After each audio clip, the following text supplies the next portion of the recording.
Jai Shishi Guru Gauranga Gandharvika Giridhari Shishi Radha Vinod Bihari Ju Ki Jai Shri Govinda Gopinath Maran Mohan Ju Ki Jai Nitya Lila Pravishtam Vishnupara Shuttara Shutta Shishmar Bhakti Vedanta Nārāyaṇa Gosvāmī Mahārāja Śrīla Gurudeva Ki Jai Nitya Lila Pravishtam Vishnupara Shuttara Shutta Shishmar Bhaktivedānta Vaman Gosvāmī Mahārāja Ki Jai Nityalila Pravishtam Vishnupara Shatarashata Shishmar Śrīla Bhaktivedānta Trivikram Gosvāmī Mahārāja Ki Jai Nityalila Pravishtam Vishnupara Shatarashata Shishmar Śrīla Bhaktivedānta Swāmī Mahārāja Śrīla Prabhupada Ki Jai Nityalila Pravishtam Vishnupara Shatarashata Shishmar Śrīla Bhakti Prajñāna Keśava Gosvāmī Mahārāja Paramgurudeva Ki Jai Tadiya Shubha Vyāsa-pūjā Mahā Ki Jai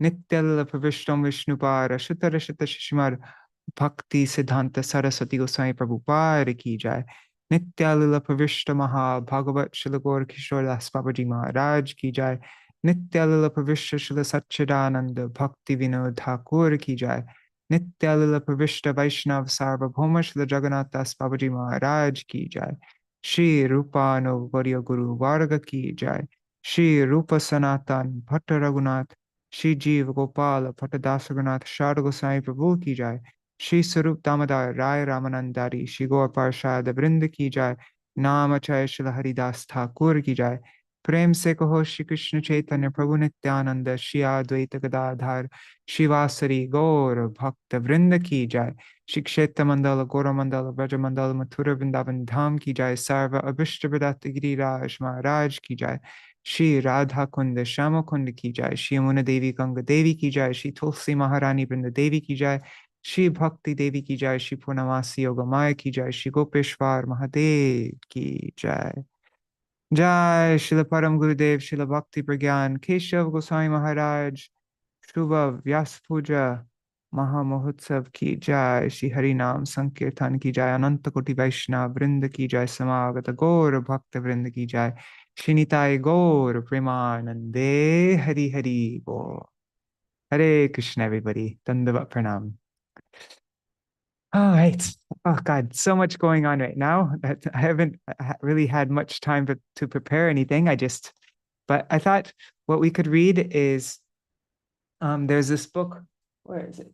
Treasury of Holy Days by my Śrīla Gurudev. I don't know where it is. Anyways, and so we'll read that book, the class that my Śrīla Gurudev gave on Śrīla Bhakti Prajñāna Keśava Gosvāmī Mahārāja on, I think, his disappearance day. And then also we will read, there's a poem that my Paramgurudev's aunt Saroja Vasani Devi, that she wrote about him. It's a very long poem. I think it's like 256 verses, if I remember correctly, but we'll just read the first part. And then if there's any time at the ends, maybe we could read some letters that he wrote, or may read a short something. I don't know. We'll see how much we have time for. Okay. Dandavat pranams Satya Mataji, Bhavatarani Mataji, Nri Hari Prabhu, Krishna Mai Didi, and let's see, on YouTube and Facebook, Sham Prabhu, Haribol, and Kishore Prabhu, Raseshwari Mataji, Hari Priya Didi, Rukmini Didi, and everybody else who's there. Pranams. Okay, let's begin. Okay, I put this on a Word doc. Let me just open it up.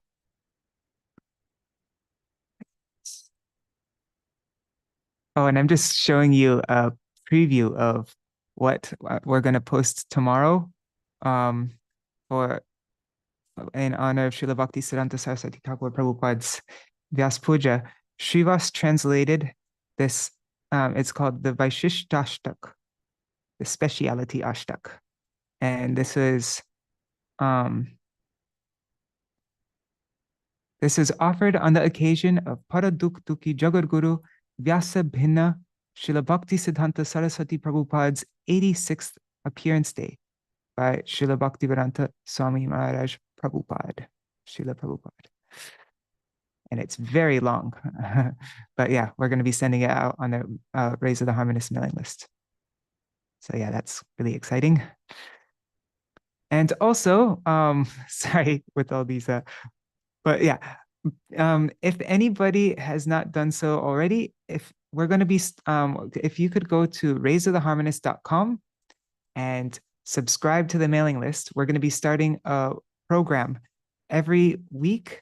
Well, on particular TTs, but yeah, 4 times a month, we're going to read, and I've already mentioned this so many times, but anyways, now the website is available, and if you go there, you can enter in your email, and then every week you'll get the article that we're going to be reading in your inbox. I'm also going to try to make it into an ebook so that you could read it on a Kindle or on your phone or anything like so. Yeah, so you can change the text size and all that. And then the next day after I send it out, then we will read it together and discuss it.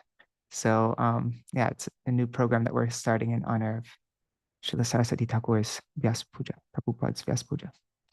Okay. Okay,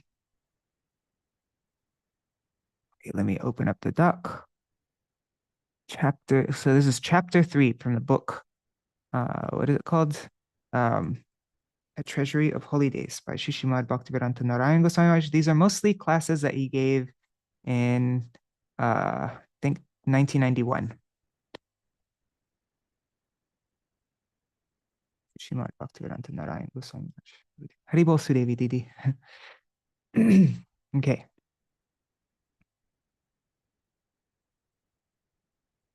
Let me change the spacing.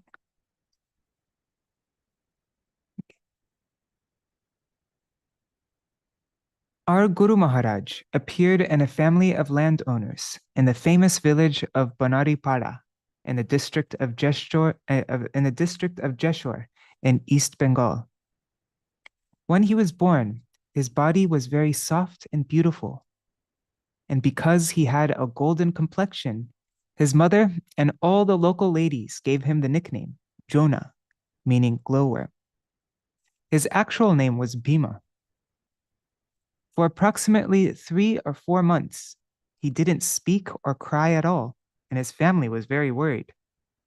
Then one day, a Muslim mendicant who came to their house begging he said to Gurudev's mother, "Your son is not speaking?" She replied, "How did you know that? If you can, please make him speak somehow." The mendicant replied, "Do one thing. In the village, there are some untouchables, persons from the Shudra class who work in the cremation grounds. They eat low-grade rice that is left soaking overnight, that's panta. Beg some of this rice from them, feed it to your child, and then he will speak."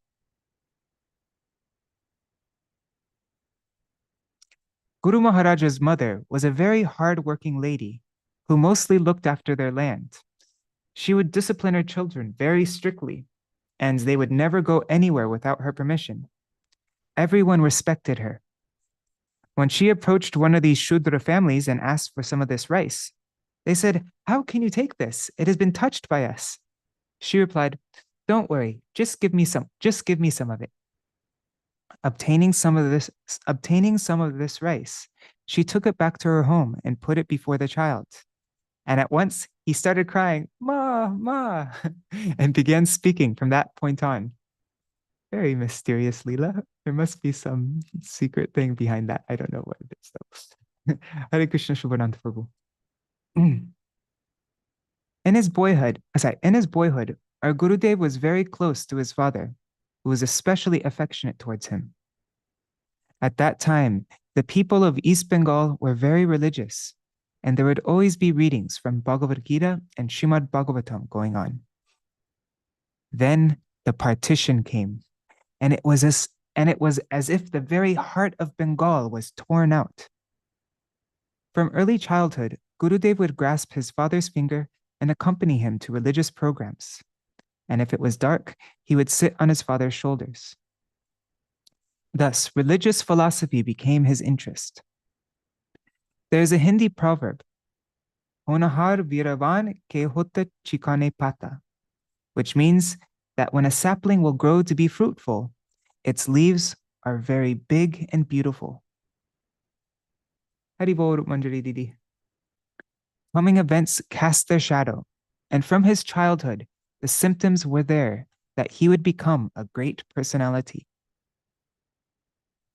As he grew up, he spent most of his time in the company of a great Mahatma who had an ashram in the village. There he would hear readings from the Gita, Bhagavatam, and Vedanta. When he was at school, at a very young age, he started his own magazine, and its language was very literary. He was also an excellent speaker, and when he would speak in a large assembly, there'd be no need of a loudspeaker. He didn't know as many shlokas as some devotees, but he would give such beautiful explanations. There is one verse from Srimad Bhagavatam 1-11, of which he would give an especially beautiful explanation. Vadanti tat tattva vidas tattvam yajnanam advayam brahmeti paramatmeti bhagavan iti shabdete. The Paratattva is Bhagavat Tattva. From Brahma, there is Parabrahma. From Atma, there is Paramatma. And from Vishnu, there is Mahavishnu. But for Swayam Bhagavan Krishna, there's no necessity of the words Param Swayam Bhagavan, because Krishna is the supreme Tattva, and Brahma and Paramatma are his reflection and plenary portion, respectively. Brahma cannot actually be called an object, because any object must necessarily have qualities. Brahma is the potency of an object, and can be said to be the shelter of an object. But Brahma itself is not an object. I guess that's why we have it lowercase italicized. The names Brahma, Paramatma, and Bhagavan are synonymous. But Bhagavan is to be worshipped, not Brahma, because Brahma is formless. When I first joined the Math, I received such special mercy from Bhagavan that I had the opportunity to accompany our Gurudev to many big programs where he would speak, and he always kept me with him. He gave my senior godbrother, Śrīla Bhakti Mahārāja, the responsibility for printing, and being a very qualified man, he has since printed many books and magazines, one after the other. In order to help me with the magazine and cooking, and to look after many services, Guruji would keep me with him. His style of speaking and writing was wonderful, and it was my great fortune to hear so much from him. I always took notes and stayed with him like his shadow. Vaman Maharaj, just as now, was very quiet and didn't speak much. But my dear godbrother Trivikram Maharaj and myself were very talkative. We were always engaged in debating about this and that. And when Guruji would become tired of us, he would say, "Take this book, the answer is there." These days, devotees don't discuss topics of tattva much. Instead, they speak about the type of clothing they wear or what kind of food they eat. When two Vaishnavas meet, they should discuss tattva. And it was our great fortune to hear talks on bhakti tattva from very learned devotees. But these days, hardly anyone takes the time to discuss the meaning of the scriptures. One second, I just need to send a message, kind of important. Take me 1 second.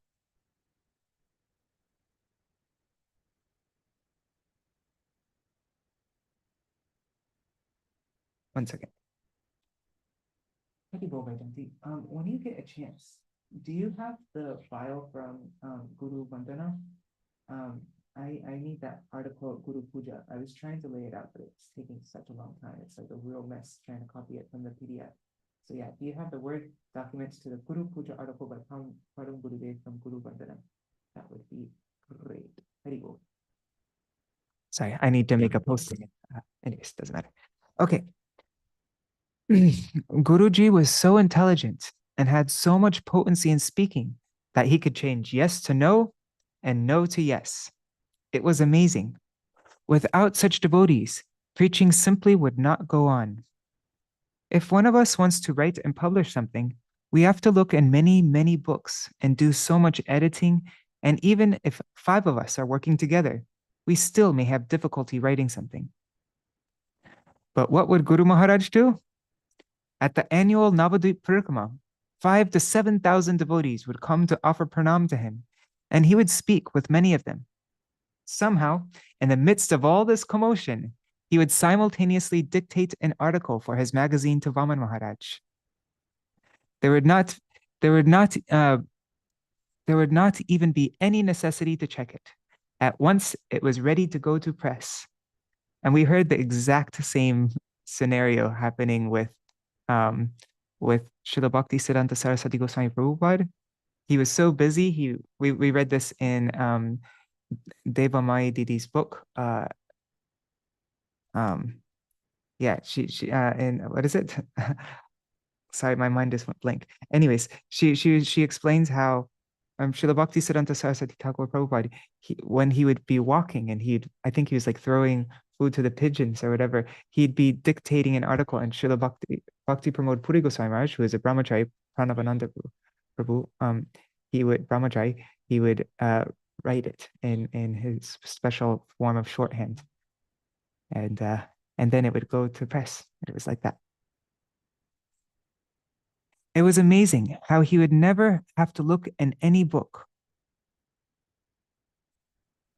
A Life of Devotion. God, why couldn't I remember the book? Okay, so yeah, it was amazing how he would never have to look in any book. When one of us is preparing to speak something, we have to first look in so many books. And when we listen to someone speak, or when we read something, we have to take notes in order to retain it. But Guru Maharaj, in his whole life, never took any notes. He read so many books. His library is here in the Mutt in Mathura, but he never took any notes.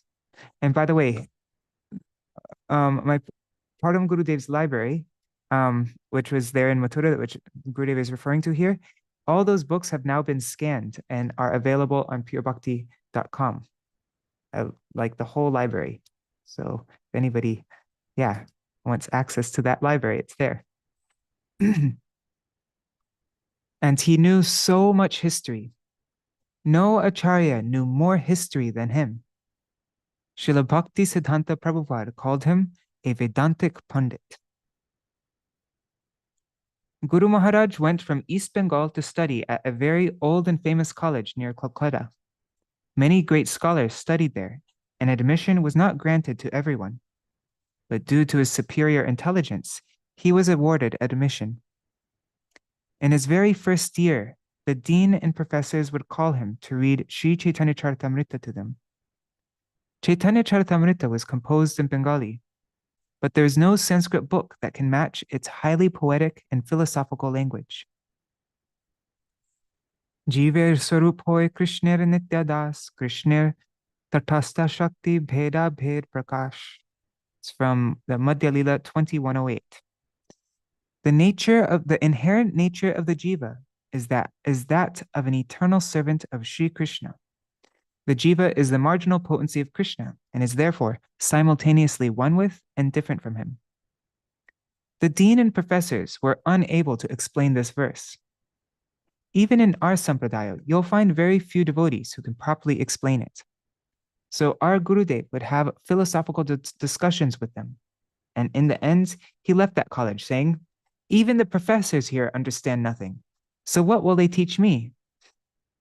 At that time, Gandhi had started his movement to oppose the British government, saying, "The English must leave India. They will not impose the salt tax." All over India, the people revolted against the British. So many big names like Bala Gangadhar Tilak. I'm not sure if I'm going to say all their names right, but Gorakal? No, I don't know how to say that. C.R. Das, P.C. Rai, and Lala Lajpat Rai. They joined the opposition movement. It was as if the blood of India's youth was boiling, and at once all of India's industry stopped. Then the English thought, Gandhi has so much influence? Then our Gurudev joined as well. But when Gandhi withdrew his movement due to violence, Guruji, along with many others, joined the Revolutionary Party of Subhash Chandra Bose. Taking a knife and a rifle, he remained hidden within the forests and jungles for some time. At that time, the British government issued a warrant for his arrest. He later joins the Gaudiya mission. The Gaudiya mission, Gaudiya Math, it wasn't called the mission, I think. Oh wait, no, there was two names, yeah. He joined the Gaudiya mission, and then 10 years afterwards, the British government finally came to know his whereabouts. One day, some agents came to Mayapur with a warrant for Guruji's arrest, and they approached Prabhupada about it. Prabhupada told them, "But look how he has completely changed. He has become a sadhu, a mahatma." After discussing the matter with Prabhupada and considering further, they withdrew the warrant. Just looking at the comments really quick. Haribol Rasapriya Didi. Haribol, okay. Oh, Haribol Prajumna Prabhu Mantaramurti Mataji. Okay, sorry. Okay, so Guruji was a champion footballer, and he was proficient in all subjects. He was an all-rounder. He was proficient in sports, in studying, in fighting, in managing people, and in speaking sweetly. At the age of only 16, he was managing all the tenants on his father's lands. He first came to the Chaitanya Math in Mayapur at that age and desired to receive Harinam and Diksha from Prabhupada. For some time, he returned to his home and went to college. But at the age of 18, he returned to the Math with his aunt. She was a very scholarly lady, and together they would compose very beautiful poems and essays. And I just sent out a poem that I mentioned already, that she wrote about Śrīla Bhakti Prajñāna Keśava Gosvāmī Mahārāja on the Gaudiya Kirtan mailing list. And we'll go through that here as well afterwards. Once when they were conversing in Mayapur, Prabhupada said, we will go on parikrama of the entire planet and establish one math after the other. In England, America, and all the holy places of India, such as Haridwar, Prayag, Vrindavan, Kashi, and South India, preaching will go on. Then Guruji's aunt said, you are seeing a very big dream. You are like the poor man who begged a torn bag from someone, placed it under his head, and fell asleep. And while sleeping, he dreamt, oh, I am a millionaire. I am an emperor. Who will see to all of this? Then Prabhupada replied, Vinod will see to it. And Vinod was his name as a brahmachari. After this, Guru Maharaj began staying in the math and did not return to his home again. He had all the symptoms of a great personality on his body. His form was softer than butter, his arms extended down to his knees, and all auspicious signs were on his hands. He had artist's fingers, very thin and long. In the morning, he would eat just a little simple rice with some salt, and then go out and work hard collecting donations for the math all day. He would collect 1 paisa from each person, rather than taking a large amount from anyone. He would go to places where there were large crowds, such as the bus and train stations, speak about Mahaprabhu's doctrine to people, and take just 1 paisa from each person. He would keep this money locked up in a box that had a slot on the top for the coins, and the key was left with Prabhupada. He would do this every day until sunset, without even eating anything else.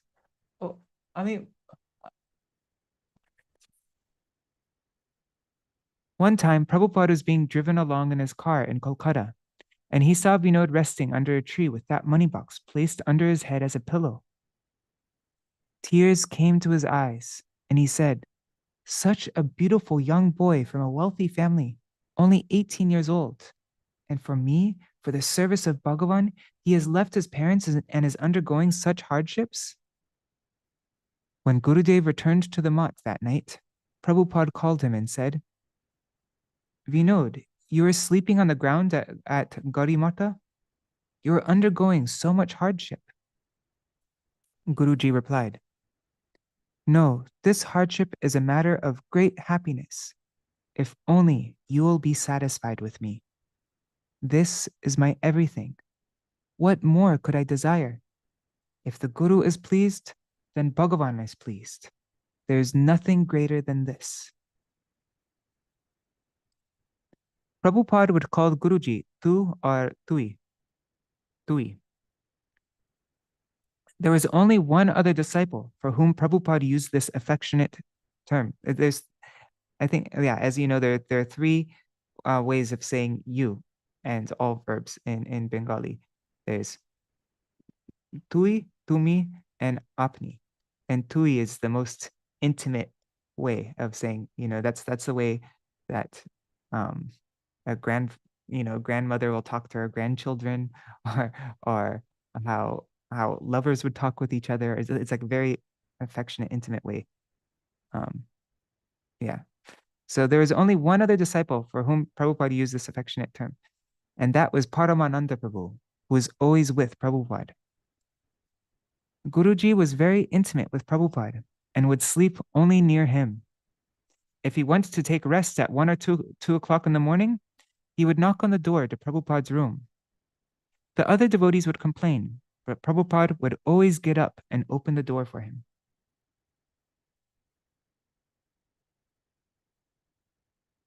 Haribol, Amal Prabhu, Amal Krishna Prabhu, Haribol. Kishore just mentioned that Paramananda Prabhu also joined young. He was either 11 or 13 years old. Oh, wow, very interesting. I never knew that. Once Guru Maharaj was out collecting with Siddha Swarup Brahmachari, who later became Śrīla Bhakti Swarup Siddhanti Maharaj. They had collected one large bag completely full with vegetables and another half full. They got off the train at Howrah station, which was about 5 miles from the Math.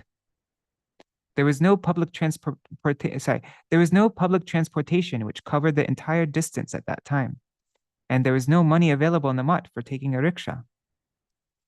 Gurudev lifted up the full bag and said, "Let's go." But Siddhanti Maharaj said, "No, you are my older brother and my Shiksha Guru. Therefore, I will take the full bag." Guruji replied, "No, you are a small boy, my younger brother. I will take it." Snatching it back and forth from one another, finally Guruji convinced Siddhanti Maharaj and carried that weight all the way to the Math. This is how he did Guru Seva. Whenever any necessity arose, Prabhupada would say, "Where is Vinod?" After Guru Maharaj's father passed away, his mother was crying for her son Vinod day and night, even though she had 3 other sons in the house. One was a high school headmaster who later became Prabhupada's disciple and the Acharya of the Gaudiya mission, Sri Orolomi Maharaj. He was fluent in English and was a very talented speaker and writer. Vinod was the youngest of the brothers. His mother sent a letter to Prabhupada saying, "Please send Vinod for some time to attend to some work here on our land, and when it is completed, he will return to you." There were some Muslim tenants who had refused to pay their rent for about 5 years, so Prabhupada sent him there. Amongst the tenants, there is one Gunda, one hooligan, who is a very large man and the worst of them all. Guruji ordered one of his family's hired workers to apprehend this man and bring him to the house. The man was beaten 3 or 4 times, and after this, all the tenants began paying their rent. On Prabhupada's land in Mayapur also, there were Muslims who were not paying their rent. Prabhupada was thinking to sell the land, but Guruji pleaded with him to allow him to try and procure the rent money from these people. Prabhupada said, "What will you do? You are only a boy of 18 years. Eventually, Prabhupada agreed, and Guruji had the ringleader apprehended. He had him tied to a jackfruit tree and beaten. Immediately, all the tenants there became frightened and began paying their rent, and Guruji offered that money as Pushpanjali at the feet of Prabhupada. But Guruji would care for those people whom he respected more than he would for his own life.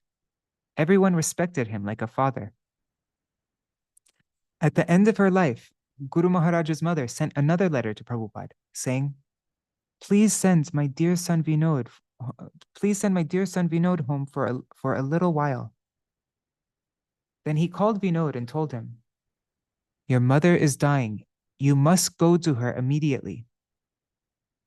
Instead of going, Guruji went and hid somewhere in the Math for a whole day and night.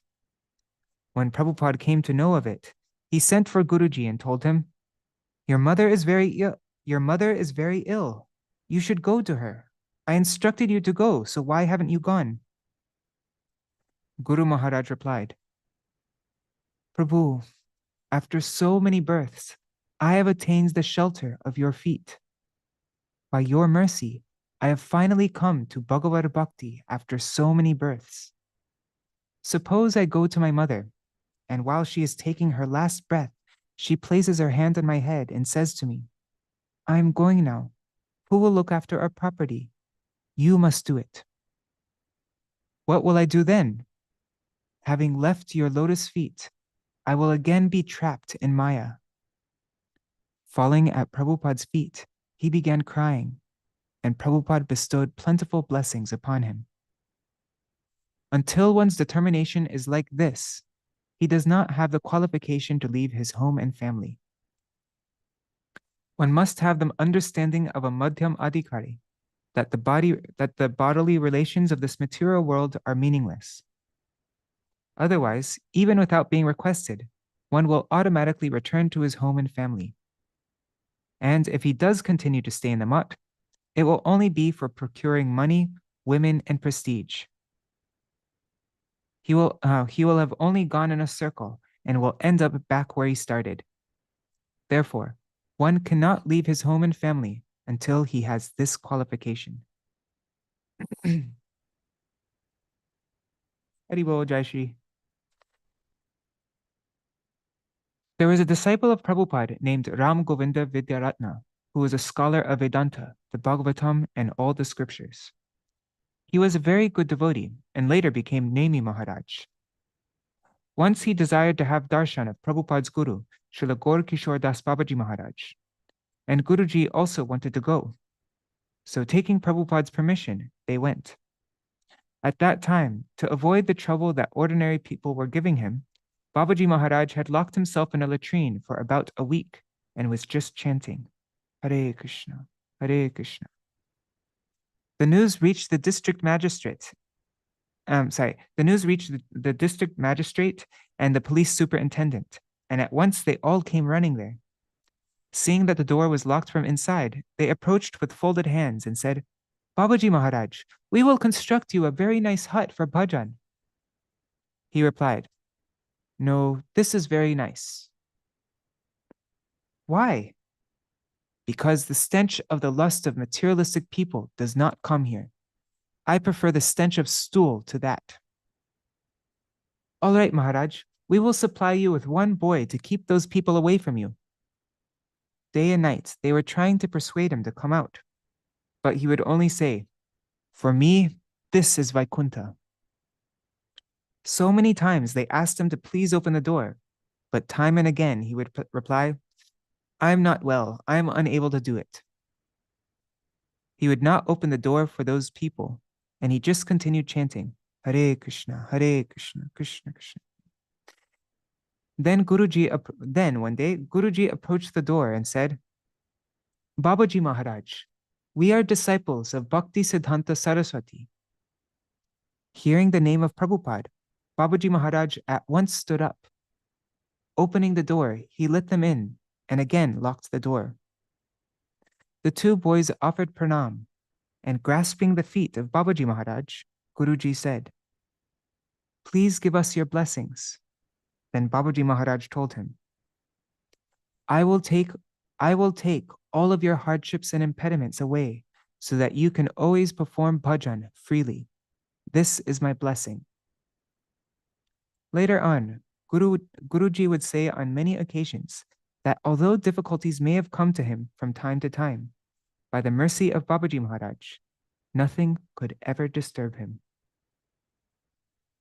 Jai Śrīla Bhakti Prajñāna Keśava Gosvāmī Mahārāja Paramgurudeva ki Jai. Jai Śrīla Bhaktivedānta Nārāyaṇa Gosvāmī Mahārāja ki Jai. Okay, so now we will read a glimpse of his early life and pilgrimages by Srimati Saroja Vasani Devi. Haribol Vidyalala Sadidi. Hare Krishna. One second. Just. Okay. One second. I just have something stuck in my throat. Okay, so this was published in the book Kriti Ratna is a book that we published in honor of Śrīla Bhakti Prajñāna Keśava Gosvāmī Mahārāja's 50th disappearance day. And I'll start reading. And this is Paramgurudeva's aunt that we just read about. Following Śrīla Bhakti Siddhanta Saraswati Goswami Thakur Prabhupada's disappearance, his dear disciple and companion, Śrīla Bhakti Prajñāna Keśava Gosvāmī Mahārāja, found new and innovative ways to carry on his guru's mission. For several years after establishing Sri Gaudiya Samiti in 1941, he took huge groups of devotees on pilgrimage of numerous holy sites across India every year during the month of Kartik, often while booking whole train compartments. Thus, he preached the message of Lord Chaitanya, providing countless souls the opportunity to hear and chant in the company of devotees, and thoroughly cultivates the limb of devotion known as Pada Sevanam, which can either mean to serve the Lord's lotus feet or to utilize one's feet in the Lord's service. Accompanying Srila Acharya Dev on many of these pilgrimages was his aunt, the esteemed Sri Yukta Sarojavasini Devi. In 1949, she submitted an unprecedented chronicle of those extraordinary preaching tours to Sri Sajan Sevak Brahmachari, Sri Srimad Bhaktivedānta Vaman Goswami Maharaj, who was editor of the Sri Gaudiya Patrika at that time. He writes, "The Venerable Sri Sarojavasini Devi, whose writings reveal her supreme devotion, is the first and most distinguished so the Venerable Sri Sarojavasini Devi is the first and most distinguished of Srila Prabhupada's female disciples. About 6 months ago, she sent me a lengthy lyrical composition about Pujapad Acharya Dev, requesting that I publish it. But Pujapad Acharya Dev firmly objected, which is why its publication was not immediate. I think it's, as I mentioned, I think it's 256 verses. But no, Acharya Dev firmly objected, so that's why its publication was not immediate. Owing to the respected author's determined insistence and repeated requests, I am compelled to publish this work, even though publishing anything in praise of Pujapad Acharya Dev goes against his wishes. As the author is revered and worshipped by Vaishnavas in all the ashrams of the renowned Sri Gaudiya Mats, it is quite impossible for me to deny her order and requests. Srila Bhaktivedānta Thakur's publishing of his autobiography did not diminish his glory in the slightest.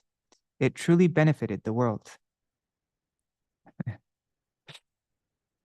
So Sarojavasini won that one. This piece first appeared in 1950 in Sri Gaudiya Patrika, Year 2, issues 3 to 6.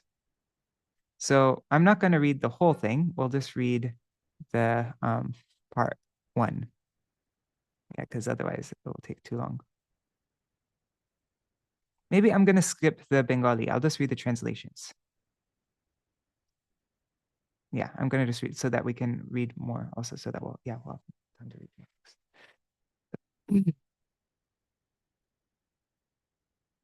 The sacred body of a Vaishnav is host to all extraordinary virtues, as Sri Krishna's devotees are infused with all of his own qualities.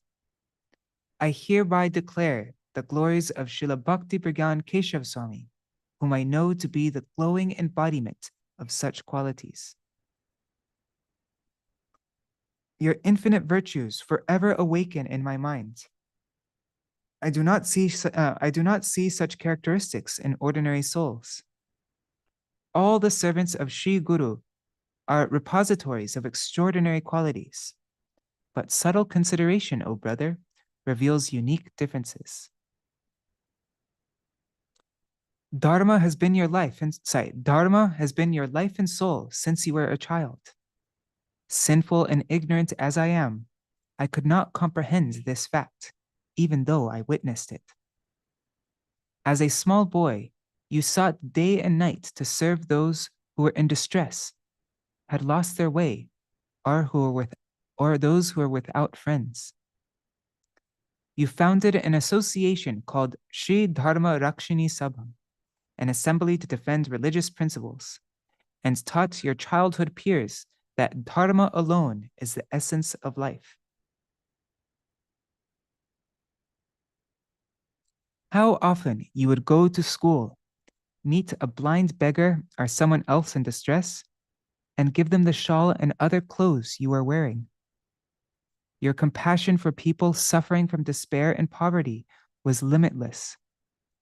I witnessed this myself, unlucky, fallen person that I am.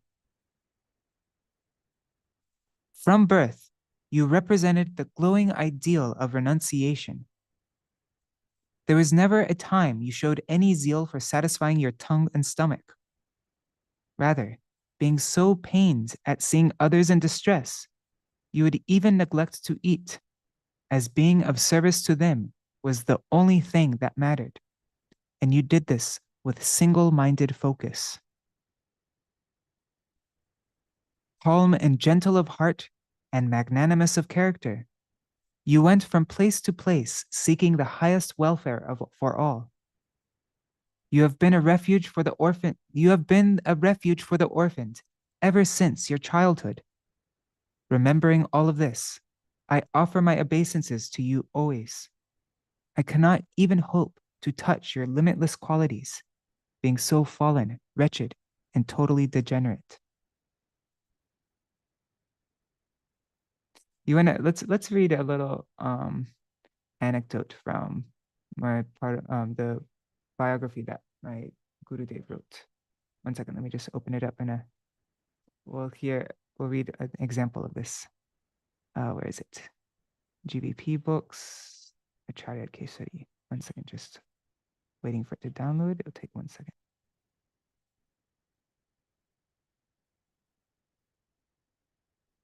What's a keyword? I think stick. You can find it with the word stick. Stick. Here. Okay.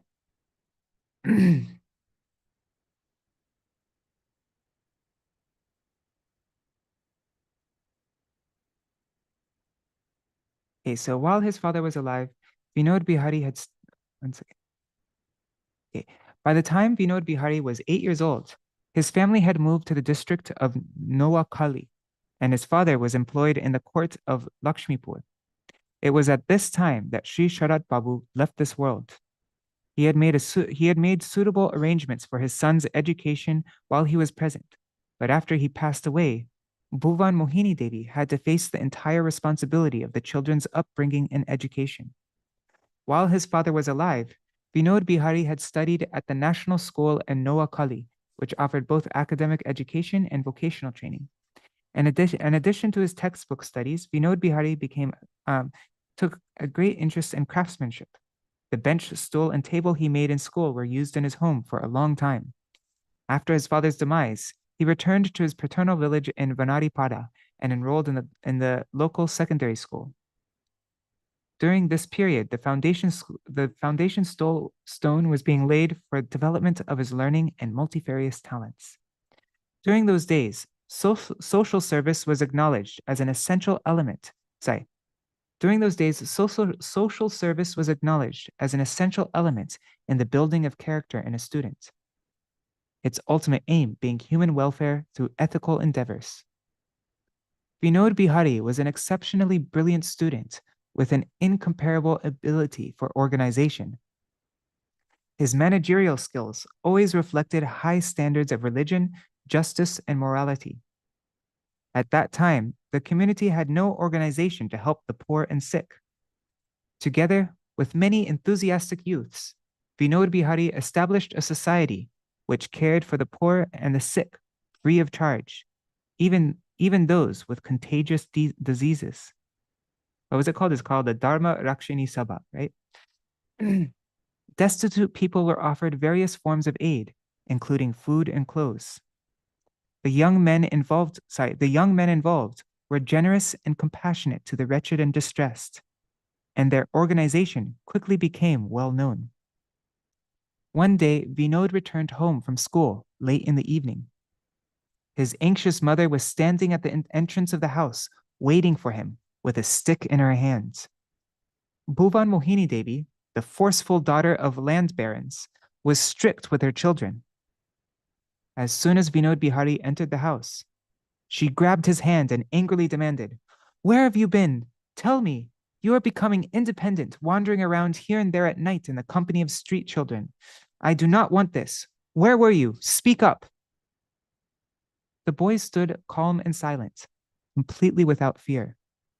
When his mother again demanded an answer, he replied in a serene voice, "Some of us students have established a charitable organization that serves the destitute, helpless, poor, and sick in a variety of ways. You give me money for snacks, and I use it to help these people. We also go from house to house begging food and clothing for them. Today, a destitute, childless woman was suffering from oh God, I remember you told me how to say this before, but I forgot. Cholera? Cholera. Okay, thank you. Okay, so today a destitute childless woman was suffering from cholera. After collecting money, we arranged for her to get medical treatment and a good diet.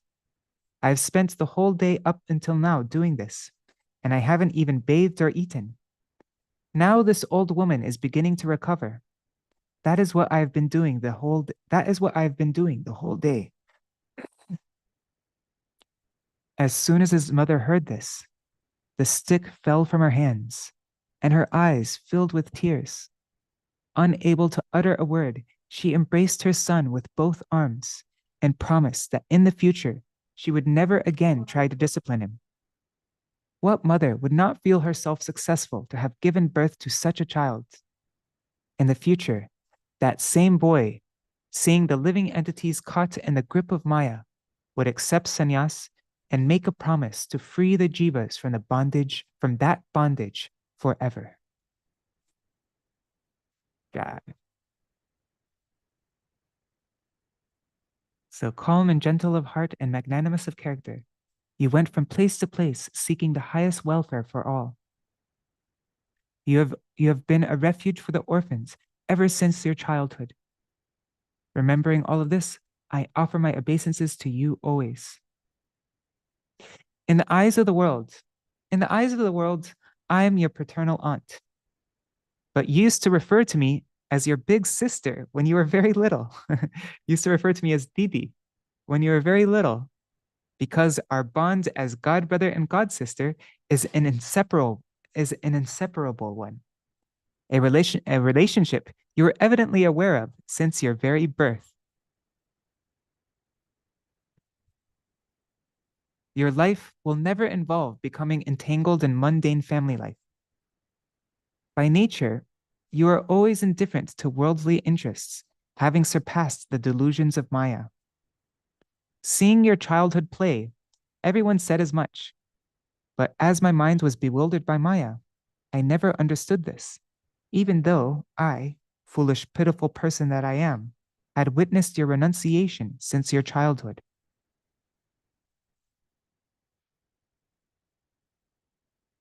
You are my best friend in this world, as you showed to this wretch a guru who is a jewel of all good qualities.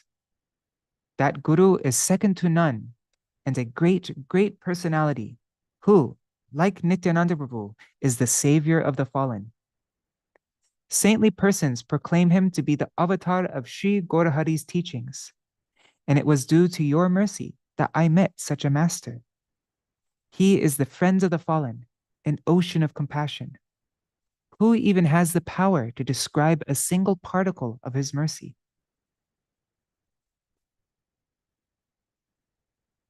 I am a deviant and a wretch, a disgrace to humanity. I am inferior even to the various species of animals, as my behavior is worse than theirs. There is no sin that I have not committed in this birth. Day and night, I am repeatedly guilty of every possible offense. There is none so despicable in this world, no greater sinner or degenerate in all of material existence. Our Prabhu saw me and knew I was the ideal candidate for his compassion. the mercy he showed me was simply causeless. I can say for certain that I received the mercy of our Guru because of your mercy. Therefore, again and again, I clasp my hands and offer millions and millions of obeisances onto your feet.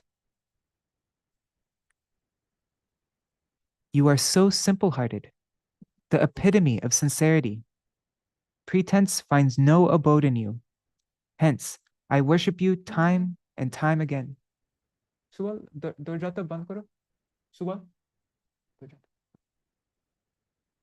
You are so simple-hearted, the epitome of sincerity. Pretense finds no abode in you.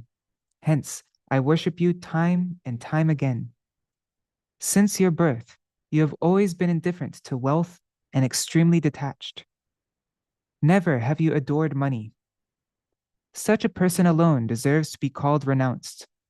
I pray that I can always remember your lotus feet. I had heard of being more tolerant than a tree, and by the strength of Sri Guru's mercy, I saw that such a quality truly exists. When I think of your tolerance and compassion, it strikes my heart with great wonder.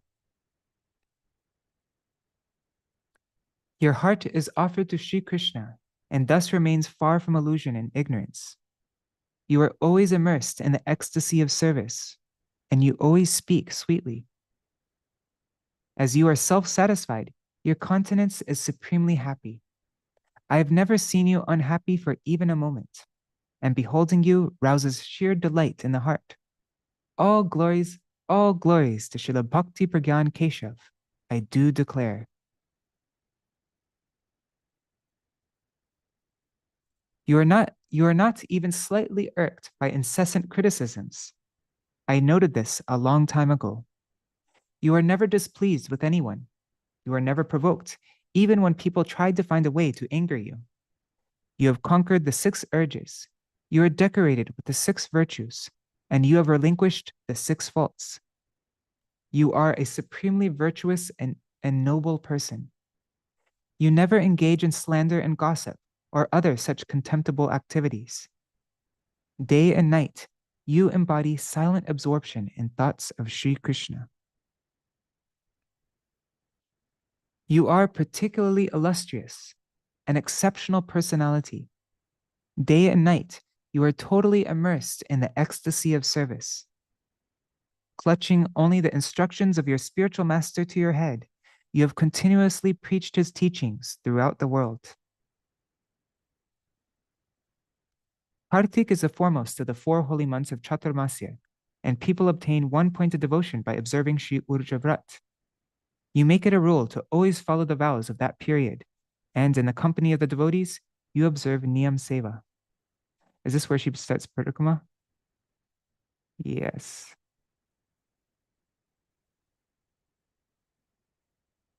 Anyways, I'll just continue reading. We're almost finished. During that time, you gracefully toured Bhagavan's divine abodes and many holy sites, performing pilgrimage in saintly company. With you roam countless great and exalted personalities, servants of your spiritual master and bona fide representatives of the Lord, all of whom are saviors of fallen souls.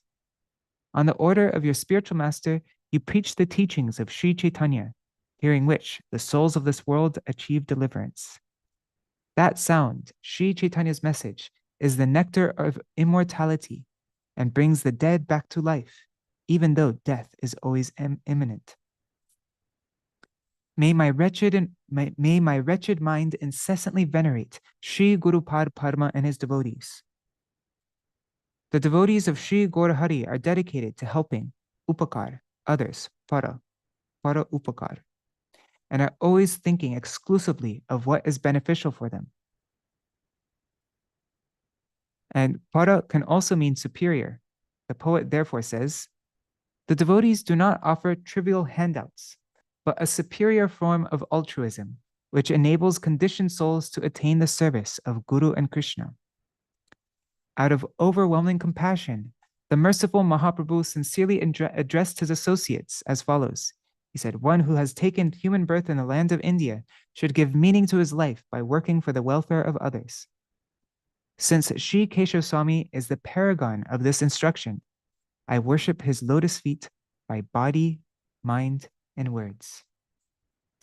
And so then in all the other parts of the song, as I mentioned, it's 256 verses, I think. She goes through all the different parikamas that he did during Urdhva in different places of India. Every Urdhva he'd go to a different place. And so she would tell all the pastimes and all the incidents that happened at the places. And yeah, it's really beautiful. But okay, so that is, what time is it now? It's 8:01. All right, so what should we do now? There's an article, one of my favorite articles. Maybe we could read that. Now we've read some of his glories, and now we can read his teachings. Yeah, I think that that'd be nice. One of my all-time favorite articles is called "One Must Correctly Identify a Vaishnava." Maybe we could read that one. Another thing we could do is read the letters that he wrote. That's very interesting.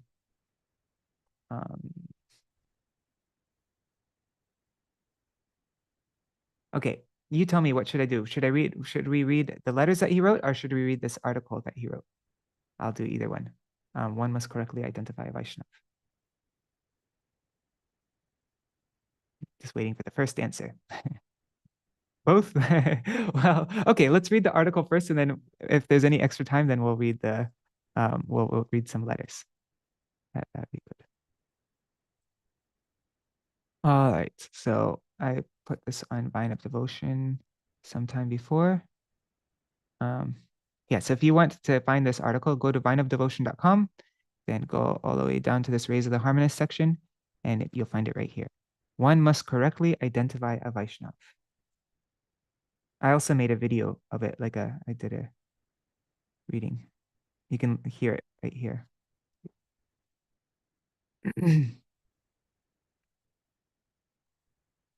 Okay, let's make the text bigger. Actually, I'm going to put it in reading mode. That will.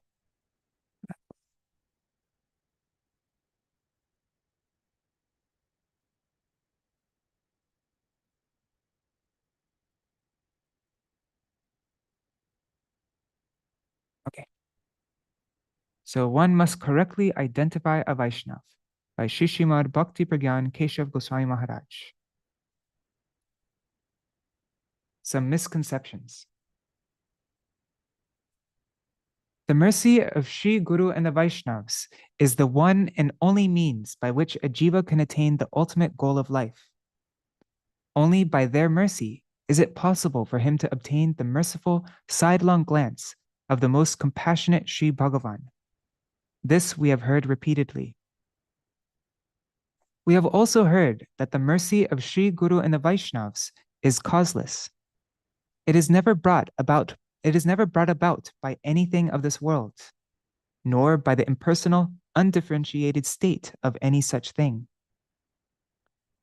We fail to grasp the nature of that mercy as independent of any material cause, and therefore we often ascribe imagined characteristics to it. We may think that there is no need for us to serve with resolute determination and careful ardent endeavor. We can simply continue following our own fancies, and by the grace of Sri Guru and the Vaishnavas, all our cherished desires will one day suddenly come true.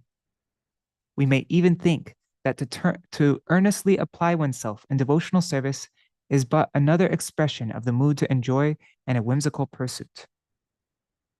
Alternatively, we may imagine that bound jivas like us can realize our cherished desires independently without the mercy of sadhus and Sri Guru.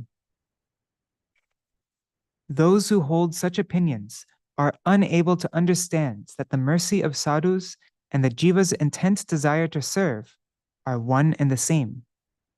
Their deceitful words reveal that they are not truly yearning with a heart full of remorse to receive the mercy of sadhus. Why identify the level of a Vaishnava? The Mahājans, great realized souls, have explained the method to obtain the mercy of the Vaishnavas. This is from Śrīla Bhaktivedānta Thakur's song, Kave Mui Vaishnava Chinibo Hari Hari. Je Jeno Vaishnava Chiniya Loiya Yadara Kori Bojave Vaishnave Kripa Jahe Sarva Siddhi Avasya Pai Botave. One who has become qualified to discern the level of eligibility, the adhikar, of those who have taken to the path of devotion, and to thereby differentiate between the Kanishta Bhakta, the novice devotee, the Madhyam Bhakta, the intermediate devotee, and the Uttama Bhakta, the advanced devotee, is duty bound to honor those three types of Vaishnavas appropriately. This is the meaning of the words Jai Jaino Vaishnav. It is improper to honor a Kanishta Adhikari in a way that befits only an Uttam Adhikari, or to deal with a Madhyam Adhikari as if he were a Kanishta Adhikari. Only when we respect Vaishnavas in a manner befitting their respective qualification can we become free from knowingly or unknowingly committing Vaishnava aparad. Only then can we realize the transcendental merciful form of the Vaishnavas, which bestows all desired perfection.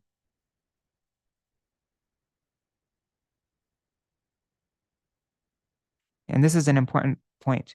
It is improper to honor a Kanishta Adhikari in a way that befits only an Uttam Adhikari, or to deal with a Madhyam Adhikari, only when we're able to recognize them, what level somebody, and deal with them accordingly. Then we'll become free from offenses. That's why that song, Gurudev Kripa Bindu Diya, that's the whole topic of that song.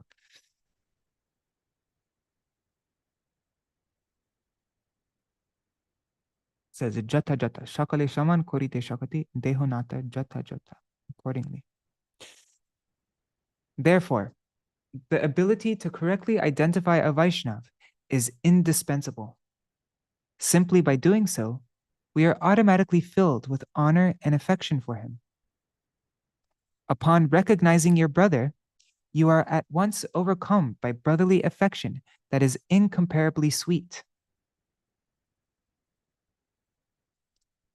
Our exclusive aim is to be able to recognize a Vaishnav and consider him our property, our own dear well-wisher, and to develop an affectionate bond with him.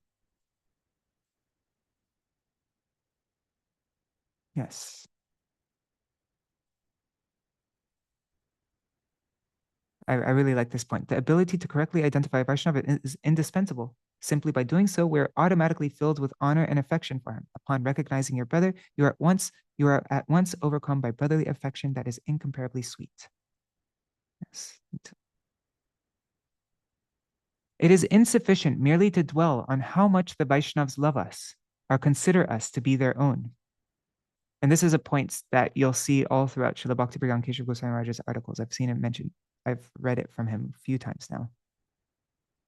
That it's insufficient merely to dwell on how much the Vaishnavas love us or consider us to be their own. Oh, Gurudev loves me so much, and people telling stories of trying to show how Gurudev loved them and like that. But no, this is because the personal satisfaction that comes from thinking that we are loved by the Vaishnavas is nothing but an external symptom of the desire for sense gratification, which lurks in the deepest region of our hearts. If instead we begin to measure how much we have become bound in affection to the Vaishnavas, it indicates that we are on our way to attaining the very perfection of all desires. Until we can identify Vaishnavas and develop an intimacy with them in which we regard them as our bosom friends, we will be unable to realize the true nature of their affection for us.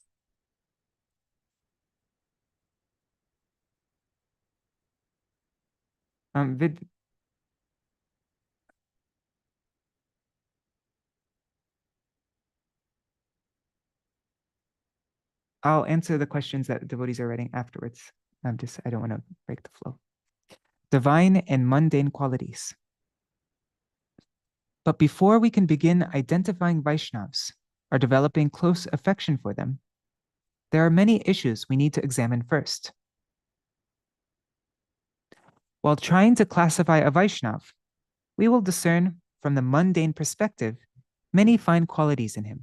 From the mundane perspective, we'll see many fine qualities in him, just as we will also chance to see his faults. Commonly, we are attracted by a Vaishnava's modesty, affection, natural forbearance, and generosity. We tend to assess someone's eligibility as a Vaishnava solely by noting these virtues, which attract us and arouse in us a semblance of affection for him. Because since we don't have any experience, like any realization of the transcendental thing, all we have is our likes and dislikes from this world, the personality types that we like and the things that we like seeing in people and like that. And so when we see a Vaishnava, we're just seeing through that filter, our own mundane filter. And when we see a quality in a Vaishnava, we think of our idea of this quality, like generosity or, being tolerant and being humble, affectionate, and all that. It is important and appropriate for us to analyze and reflect upon the nature of these external virtues. By doing so, we can determine whether or not we actually have darshan of a Vaishnava by observing such qualities in him, and as a result, becoming attached to him and showing him honor. A Vaishnava should be identified and honored on the basis of his Vaishnavata, or quality that best defines a Vaishnava. What is the Vaishnavata? What is the quality that best defines a Vaishnava? This quality is the Vaishnava's exclusive dedication to the service of Sri Vishnu, and it is this that comprises his real nature. If we want to identify a Vaishnava, we need simply measure how dedicated he is to serving Sri Vishnu. Śrīla Kaviraj Gosvāmī Prabhu has listed the 26 qualities of a Vaishnava, among which the intrinsic characteristic, the Sarup Lakshan, or defining quality, is exclusive surrender to Sri Krishna, Krishnaika Sharan. So when we say Vaishnavata, it means Krishnaika Sharan, the exclusive surrender to Sri Krishna, the Vaishnava's exclusive surrender to Sri Krishna. The remaining 25 qualities manifest under the shelter of this primary characteristic and further enhance its sweetness. These qualities will surely be present in Vaishnavas, along with their Vaishnavata, or hallmark exclusive surrender to Sri Krishna. One cannot find a Vaishnava who is not gentle and well-behaved. However, these virtues develop according to the strength of his Vaishnavata. Yes. So until we've actually completely understood and had realization of their Vaishnavata, their exclusive surrender to Sri Krishna, we won't be able to understand any of their other qualities like humility and, all these other qualities that arouse, like honor and affection in us. The point here is that in enumerating these different qualities, Śrīla Kaviraj Gosvāmī is not referring to our usual conception of them. From our mundane perspective, we may also detect the qualities of a Vaishnava that are listed by Śrīla Kaviraj Gosvāmī in persons who are not Vaishnavas, such as the followers of Varnashram Dharma. In truth, however, it is impossible for a non-Vaishnava to possess the qualities of a Vaishnava. Whatever is synonymous with the word Vaikuntha, which denotes the abode of the Supreme Lord, is not limited, temporary, and gross like the objects of this world. But everything else indicated by the words of this world is entirely worthless. Therefore, only extremely superficial observers will think that the qualities of a Vaishnava can also be found in non-Vaishnavas. For instance, Śrīla Kaviraj Gosvāmī has listed magnanimity, vadanyata, as a Vaishnava quality. An ordinary person can be magnanimous according to the conventional meaning, the agya rudi vritti of the word, but this adjective cannot be applied to anyone except a Vaishnava when it's given its truest and most profound sense, vidvad rudi vritti.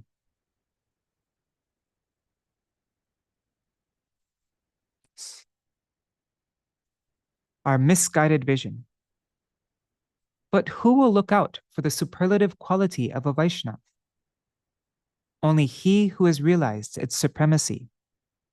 In other words, only that person who has himself developed a service attitude will appreciate the importance of honoring this defining characteristic of a Vaishnava, his Krishnaika Sharan.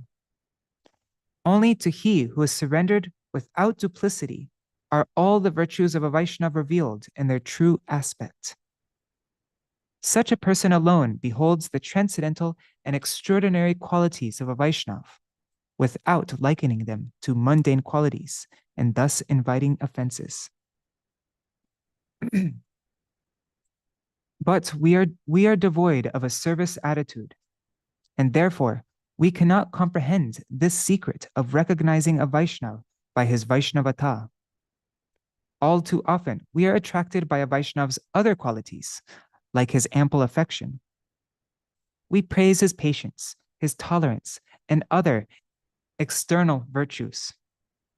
But we should bear in mind that a Vaishnava's qualities are not objects for our sense gratification.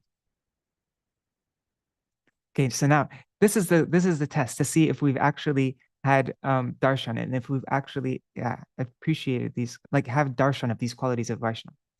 Let's see. If the qualities I detect in a Vaishnava, like affection and patience, do not inspire me to engage in the service of Sri Vishnu and the Vaishnavas, and do not lead me to become attracted to his Vaishnavata, then it should be understood that I have been unable to see their true aspect. In other words, I've simply been trying to satisfy my senses. Okay, so if we don't develop a service, like if we don't develop a tendency to engage in the service of Sri Vishnu and the Vaishnavas, and then we know that actually we haven't been truly appreciating these qualities, and actually we've been trying to just use these qualities to satisfy my senses. All the qualities of a Vaishnava are certainly present in every Vaishnava. If, according to our material vision, we conclude that Srila Krishnadas Kaviraj Goswami Prabhu was a poet, but that Sri Shivananda Sen or Sri Govinda, the servant of Sriman Mahaprabhu, were not all that poetic, then we have not properly understood the Vaishnava's quality of being poetic, his kavitva. Rather, by considering Srila Kaviraj Goswami to be an ordinary author, we merely see in him a rare and exceptional material talent, the gift of poetry.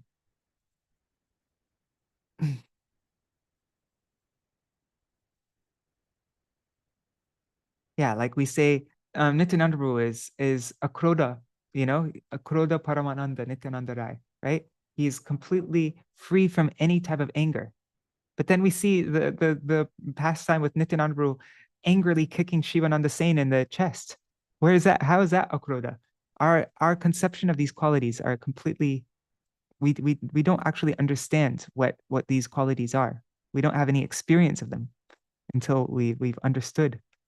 Anyways. Those with material intelligence are unable to judge a Vaishnava by his exclusive surrender to Sri Krishna, his Krishnaika Sharan.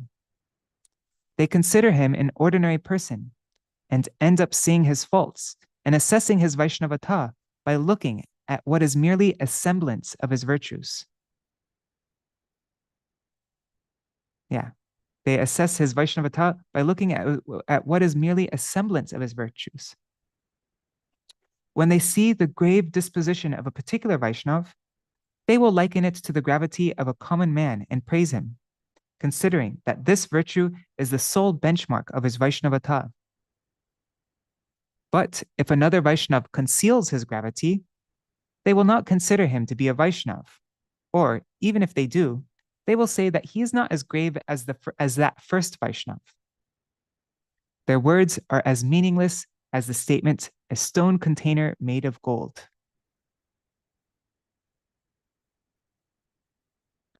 I begin my journey to hell by being envious of a Vaishnava, seeing in him the semblance of faults, which are unpleasant to my senses.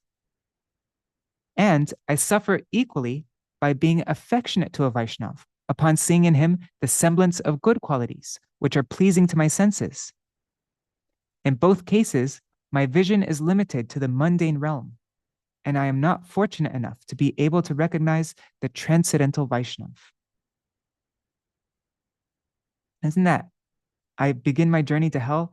This one really was a bit surprising. I begin my journey to hell by being envious. I suffer equally by being affectionate to a Vaishnava upon seeing in him the semblance of good qualities, which are pleasing to my senses.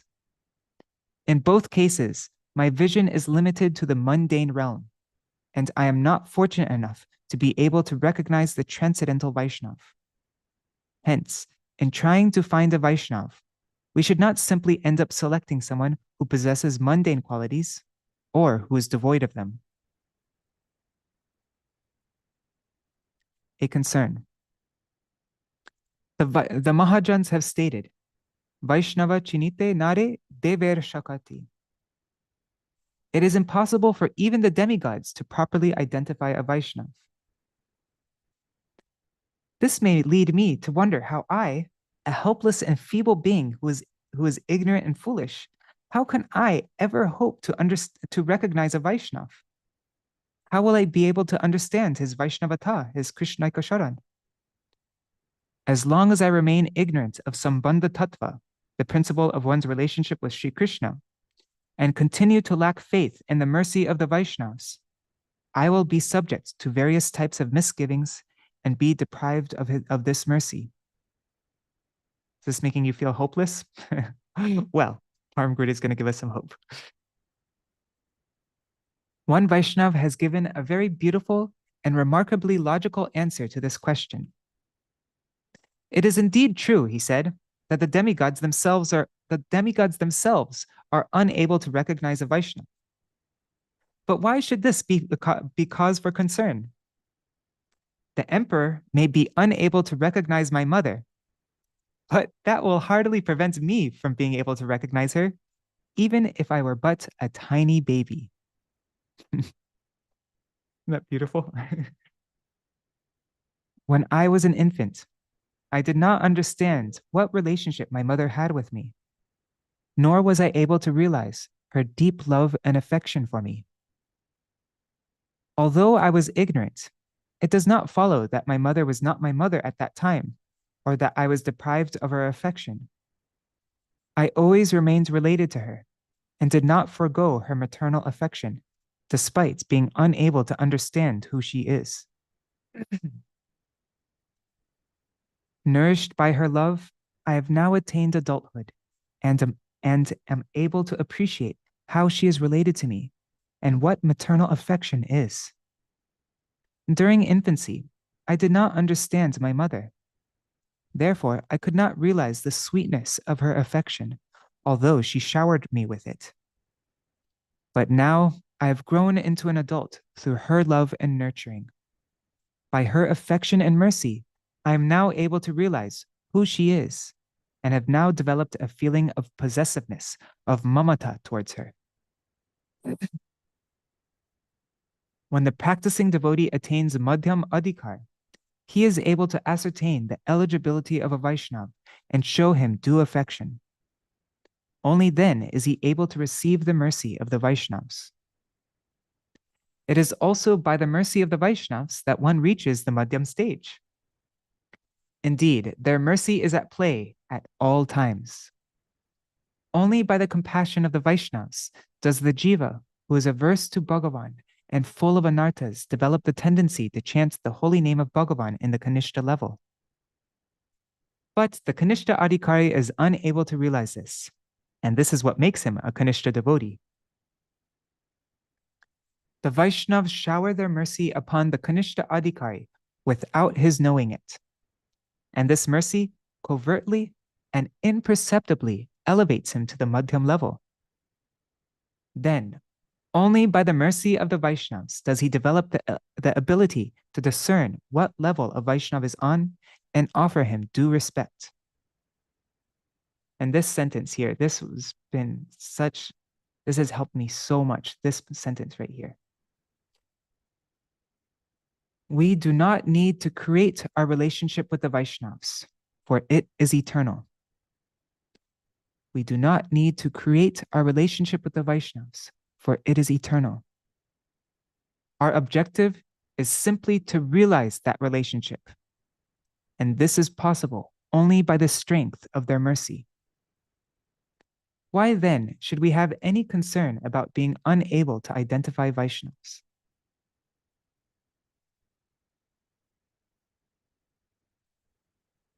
I wish I was able to understand this point more clearly during Gurudev's time, because I always felt like I was, I always felt a lack, like I was, there's always a big barrier. Like I had to hide in front of Gurudev because I thought that he wouldn't be happy with me. I'm not following his orders, and I'm not a good devotee, and so he won't like me. He won't be happy with me. And I was just very embarrassed because he could see all my crap. And so I would try to, and so then and I thought that I had to make a relationship. But no, we don't need to make a relationship with the Vaishnavas because it's eternal. There's already, the relationship's already there. There's nothing to create. It's an eternal thing. You can't create some, like it's already there. Our objective is simply to realize that relationship that's already existing. And this is possible only by the strength of their mercy. So never need to try to impress a Vaishnava or try to do something to make a relationship, because there's no way to make a relationship that's already existing. You have to realize it. Have we really made the Vaishnavas our own? The degree to which I've been able to make a Vaishnav my property and honor him can be measured by one criteria only: how indifferent or apathetic I have become towards non-Vaishnavas, realizing that they have no relation with me. Unless one is wholly indifferent towards non-Vaishnavas, that is, has no relationship with them at all, one has no hope of ever developing a kinship with the Vaishnavas.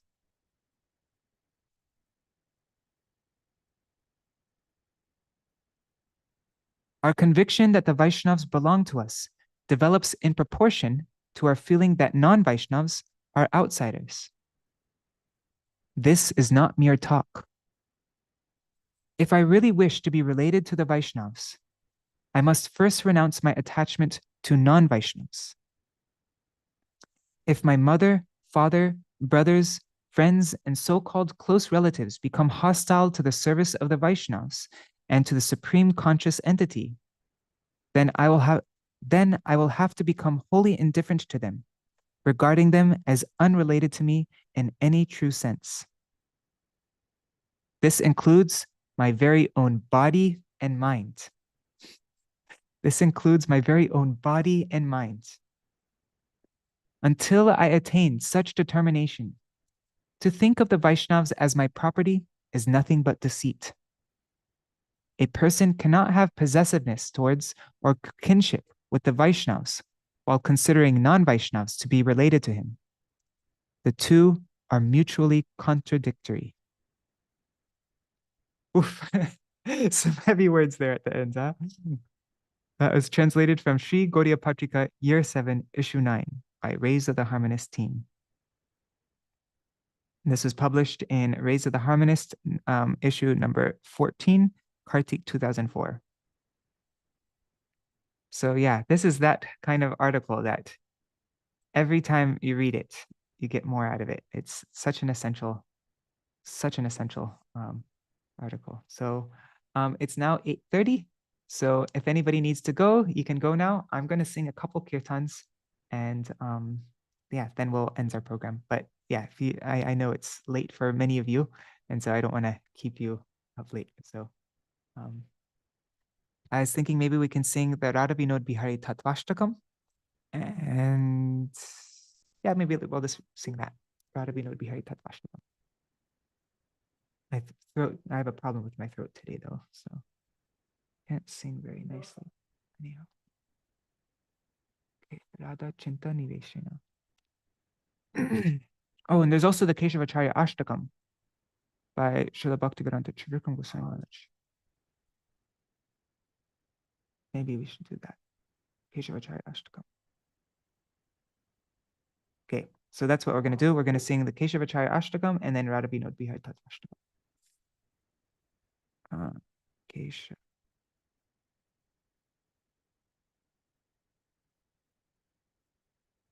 Just waiting for my computer to load. I'm going to get the Mridanga in the meantime.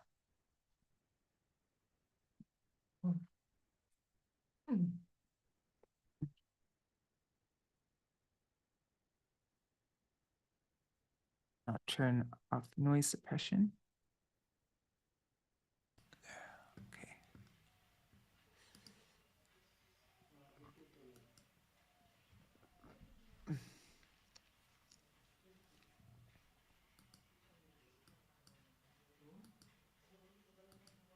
There. Okay, so Śrīla Bhaktivedānta Keśava Gosvāmī Mahārāja. This is written by Śrīla Bhaktivedānta Keśava Gosvāmī Mahārāja. I'm just going to sing the song and not read the translation because I don't want to take up too much time. So. Namayom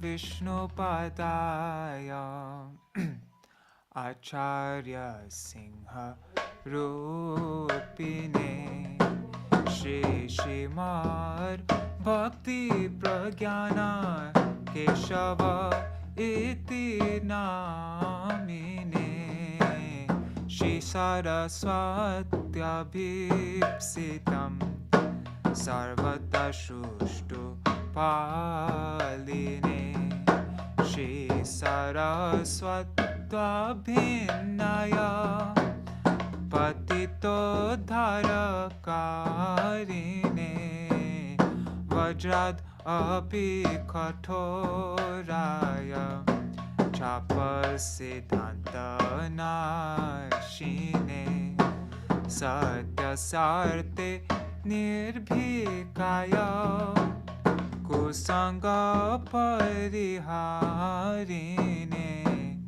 Atimartya Charitraya Swashritanam Chapaline Jiva Duke Sadartaya Shri Nama Premadayine Vishnu Pada Prakashaya Krishna Kamaika Charine Gora Chinta Nimagnaya Shri Gurung Hridi Dharine Vishvam Vishnu Mayam Iti Snigdha Darshana Snigdha Darshana Snigdha Darshana Shaline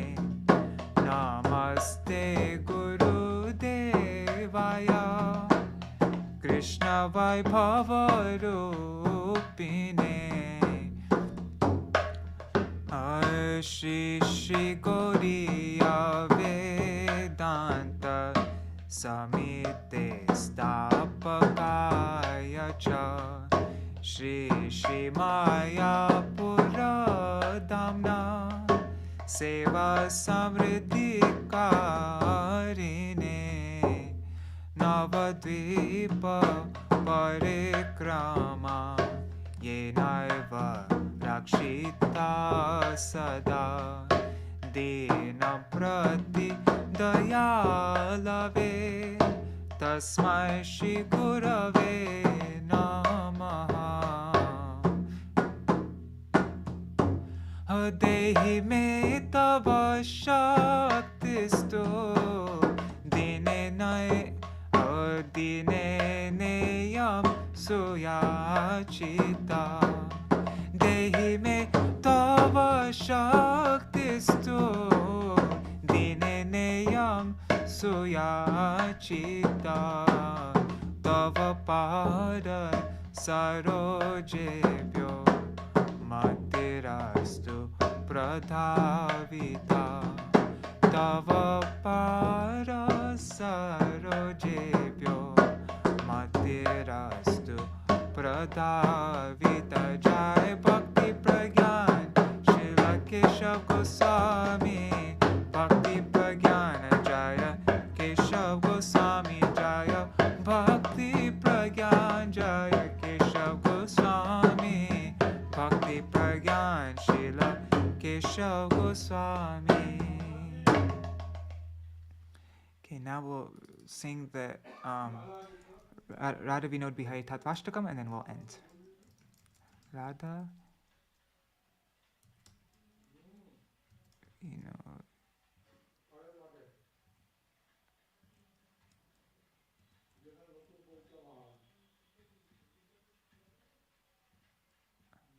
There. Okay, why Shri Krishna acquired a bright complexion. And again, I'm not going to read the translation because I don't want to go on too late. But you can, if you like, you can read the translation while we're singing also.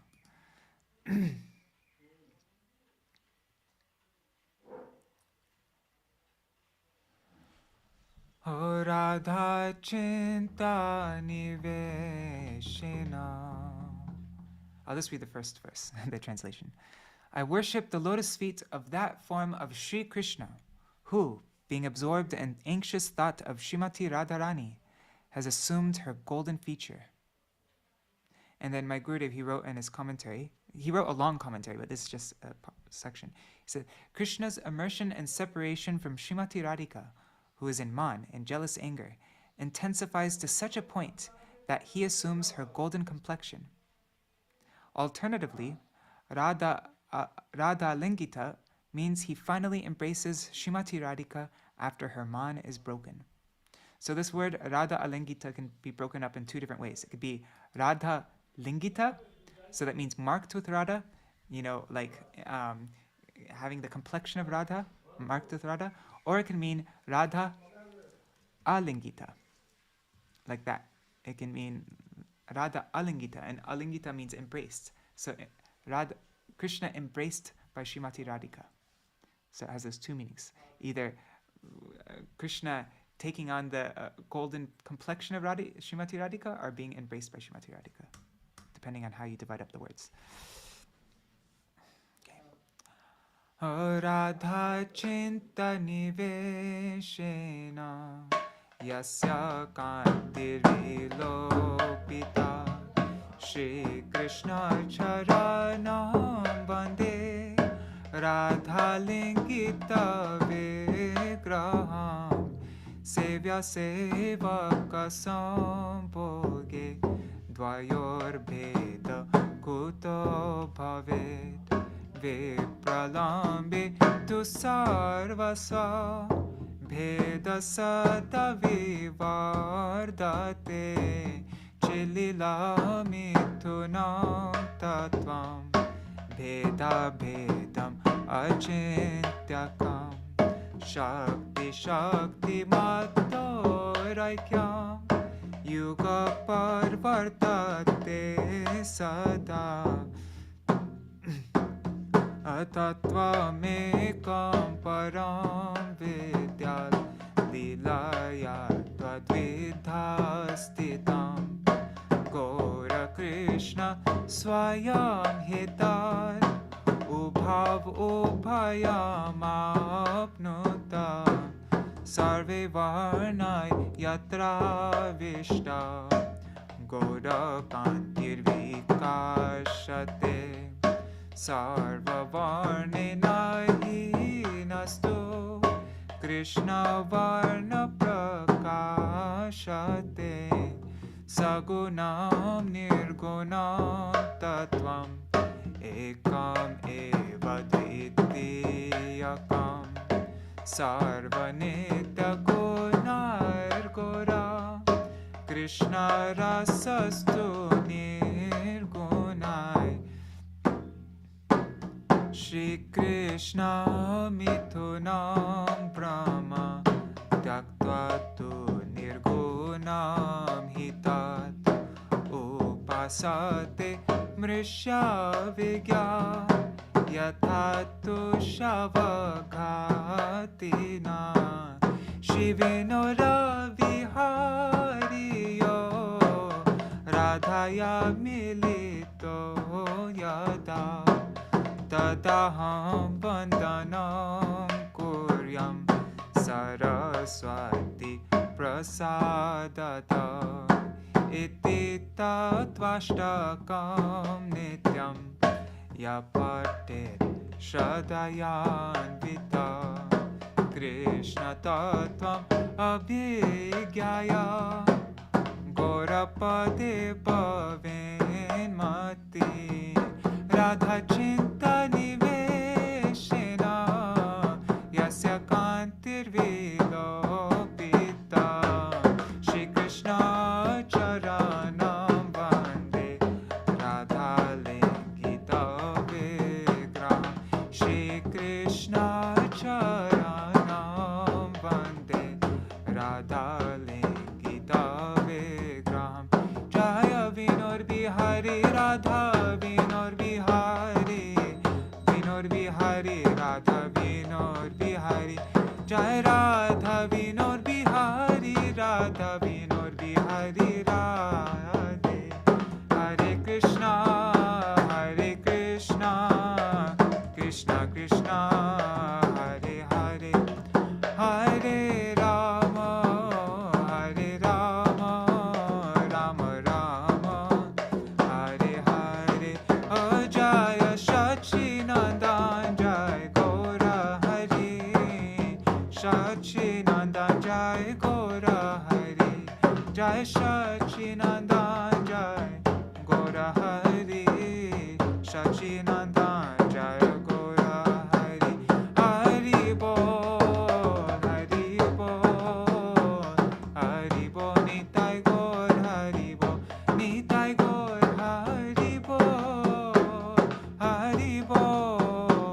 Haribol Nitai Gaur Haribol